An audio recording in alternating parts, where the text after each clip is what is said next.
I've never told this story before. Not fully, anyway.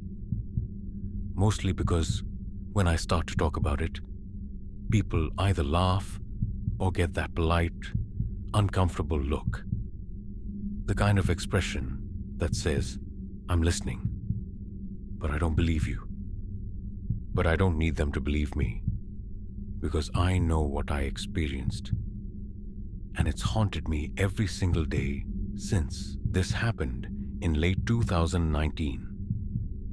Just a few months before the world turned upside down with the pandemic. I had just moved out of my parents' house for the first time. I was 24, working freelance gigs and waiting tables part-time. Independence felt like the most important thing in the world at the time. I needed my own space, no matter what it cost. And that's how I found the apartment. It was tucked behind an old Victorian home that had been chopped up into 3 separate units. My place was in the back, almost hidden from the street.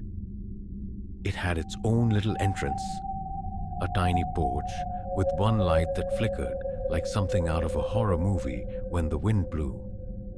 It was small, just a studio with a kitchenette, a bathroom barely big enough to turn around in, and a narrow hallway that led to the bedroom.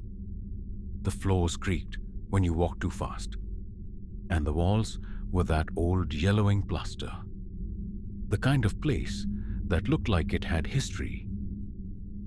The kind you don't ask too many questions about. But the rent was cheap, like suspiciously cheap, and I was desperate. So, I signed the lease. The first 2 weeks were quiet, almost unnervingly quiet. There were no neighbors on either side of me, just trees and the occasional sound of a dog barking in the distance. I worked during the day, and at night I'd come home, throw on a hoodie, heat up microwave meals, and binge shows in bed. It felt peaceful at first, but then the sounds started. It was subtle in the beginning, just a faint scratching. I honestly thought it was my imagination, maybe a tree branch brushing against the siding. But it wasn't outside. It was coming from inside the wall right next to my bed. I tried to rationalize it. It's an old house, right? Old pipes, settling wood, probably just mice. I even tapped on the wall once, just to reassure myself that it was solid. It felt normal, but the scratching didn't stop. It got louder, and it started moving. I'd hear it on one side of the bedroom, then a minute later near the ceiling, then down by the floor. Like something was crawling inside the walls, and it wasn't random. It moved in deliberate ways, following me. I called the landlord and told him I thought there might be animals inside the wall. He sent over a pest control guy the next morning. The guy looked around, checked the attic, even cut a small inspection hole in the drywall. Nothing? No signs of rodents, he said. No droppings. No nests. Honestly, this wall looks clean. Sometimes old homes make weird noises. You'd be surprised. He smiled like it was a joke. I tried to laugh with him, but I knew something wasn't right. That night I laid in bed, staring at the ceiling. The room was dead silent. And then it started again. The scratching. But this time, it stopped suddenly, right behind my head. The kind of abrupt stop that makes your ears ring. Then I heard it. Breathing. Not my own. Not the kind you mistake for air movement or your own thoughts. It was wheezing, labored, like someone was struggling to pull air through a collapsed lung. It was so close, I could feel the vibration against the wall. I didn't move. I couldn't. My limbs went rigid. I could hear my own pulse in my ears. Then came the knocking. One knock. Pause. Two knocks. Longer pause. Then three slow, deliberate knocks. Right behind my head. I jumped out of bed so fast, I twisted my ankle. Slept on the couch that night with every light in the apartment on and a kitchen knife under my pillow. The next morning, I went into the bedroom to check the wall. That's when I noticed them. 3 tiny holes, like pinpricks at eye level, perfectly round, fresh, like someone had drilled them from the other side. They weren't there before. I would have seen them. I stared at those holes for a long time, felt the air coming through them. Cold, still. I covered them with duct tape and told myself I was being paranoid. Maybe I just missed them when I moved in. Maybe I was tired. Maybe the stress of moving was getting to me. But deep down, I didn't believe it. The next few days were a blur. I started sleeping on the couch regularly. I kept the bedroom door closed and avoided going in there, unless I had to. The air always felt heavier in that room. Thicker, like you were walking into a space that didn't want you there. And then came the night. I woke up to the sound of my closet door creaking open. I always close the closet door. Always. I've done it every night since I was a kid. I don't even think about it. But that night, at exactly 3:17 a.m., I sat up in bed and saw the door was open. Just slightly.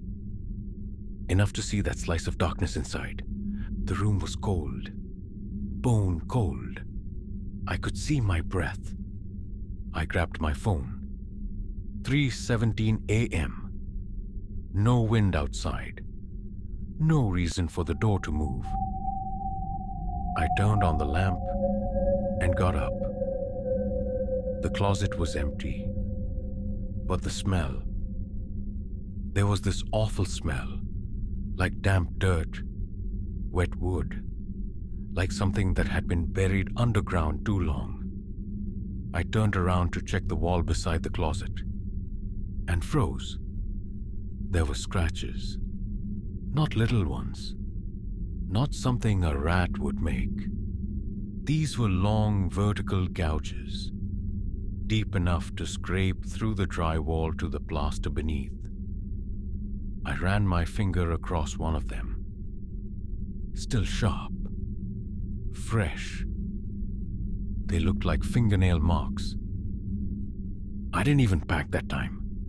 I grabbed my phone, my keys, my wallet, and I left. I went to my friend's house and stayed there for almost a week. I didn't tell him the full story. Just said the place was giving me bad energy. He's the kind of guy who would have believed me. But I didn't want to say it out loud. Saying it made it feel real. Eventually, I had to go back and get my things. It was broad daylight, sunny, blue sky. The kind of weather that makes you feel like fear is impossible. The moment I stepped through the front door, I knew something was different. The apartment felt colder, heavier. When I got to the bedroom, my stomach dropped. The duct tape I had put over the holes, gone. Not torn off, not missing, just removed, carefully, neatly, folded and placed in a little square, on the floor below the wall. And on the bed, my pillow was upright, standing, propped against the headboard, facing the wall. I didn't scream. I didn't move. I just backed out of the room, closed the door behind me, and walked out. I left everything else. My clothes, some furniture, even a few important documents. I didn't care. I never went back. I called the landlord that night and told him I was breaking the lease. He didn't argue. He just sighed and said, "I get it." That was it. No questions, like he already knew. It's been years now. I live somewhere else, different city, different job. But sometimes, in the quiet moments before sleep, I think about that apartment. The breathing, the scratching, the knocks, and I wonder, honestly wonder, did I leave whatever was in that apartment behind? Or did it follow me?